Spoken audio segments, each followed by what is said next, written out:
Donc j'arrive au pôle vers 8h30, 9h. Le matin, ça va être une prépa physique avec Jacques. Soit on va aller courir, soit on va faire une muscu, selon le programme qu'il prévoit.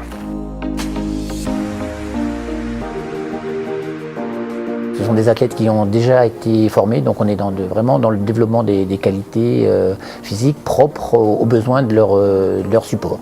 Et après, comme tous les sports de haut niveau, un gros travail de force sur le train inférieur pour les planchistes, mais aussi le dos, le gainage et les épaules pour les planchistes.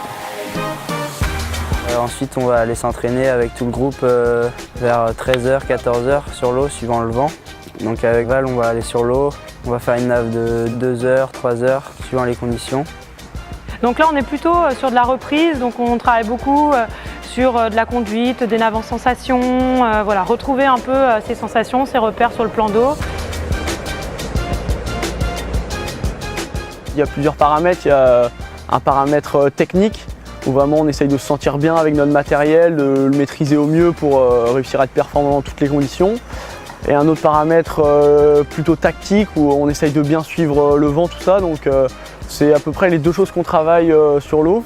J'ai tendance à mettre en place un échauffement type et en fonction de la manière dont ils réagissent à cet échauffement, je peux détecter soit de la fraîcheur et donc là je sais que je vais pouvoir aller dans des exercices techniques où j'ai besoin qu'ils soient concentrés et investis.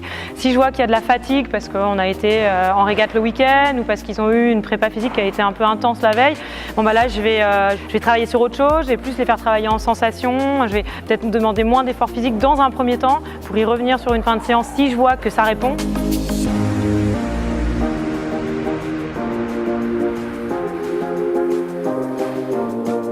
Ensuite, retour à terre, un débriefing, regarder les vidéos que Val a prises. Après, une petite récupération sur les vélos, là, pour faire tourner les jambes, faire circuler le sang et puis retour à la maison. C'est vrai que sur un groupe, ils ne vont pas tous prétendre dans un premier temps à des objectifs internationaux. Là, cette année, il se trouve que j'ai 8 garçons et j'ai Youn qui est déjà champion d'Europe. Donc c'est vrai que pour fixer les objectifs, c'est très différent en fonction de chaque. Ils ne peuvent pas se priver d'avoir des objectifs forts sur des compétitions internationales, ça c'est sûr. Et puis j'ai les autres qui sont plutôt en apprentissage, donc voilà.